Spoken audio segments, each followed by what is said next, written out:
One of the things that I think that continuity understands is that while there's a very specific process that is tied into conflict management and resolution in a family business context, that continuity has really thought about and developed in depth, specific to that type of dynamic. One of the things that you find is that at times the industry that the family is working in can also make a difference. That's not always the case, but sometimes the nature of the industry that that family business lives in can in fact impact the ability to understand issues in the business, to resolve conflict, and to engage the family members. It turns out that a family business that is focused in running a commercial real estate operation, let's say investment real estate or the like, has some particular characteristics that are somewhat unique. That's an area that we discussed at a recent Family Firm Institute international conference. And one of the issues, the primary issue with that is that the nature of commercial real estate is that it is a long-term hold asset, typically.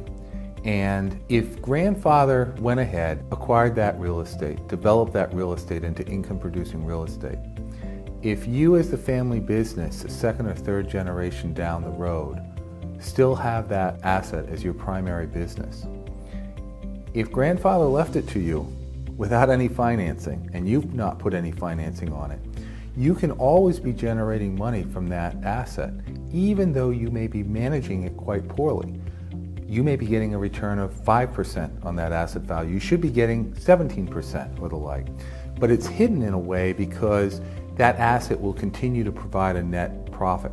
So the discipline that the market provides in a family business, if it goes from one generation to another, an operating business, you're manufacturing electronic circuit boards, or you're a service business, you're a professional service firm. If you don't do your job, if you don't as a family move forward with governance, with succession planning, if you don't resolve conflicts in a way that has real integrity, the market and your customers and your employees will let you know very quickly that you're not doing your job in the business, and the business will suffer and it will fail or be forced to sell out. The burn rate on commercial real estate, if it's not leveraged, if it's not having financing on it, is much longer. I can mismanage, or I should say poorly manage, commercial real estate for a much longer period of time before ultimately, the Titanic hits the iceberg and you go down. And so one of the things that means is that sometimes folks don't see the urgency of resolving conflicts, and they don't see the urgency immediately of putting in systems in place in that family business to have it run more effectively and to have the stakeholders, the owners, have the correct relationship to that asset. And but when it does hit the iceberg, it really does go down. And that's one of the things that Continuity did in this case, where we also recognized that their financial systems were woefully inadequate.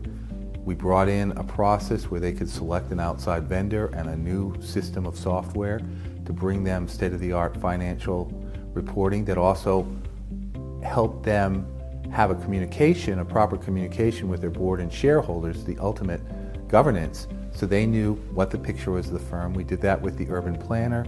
We've done that in other cases. So that's another way that I think continuity, when it really embeds itself in that business, can see a need.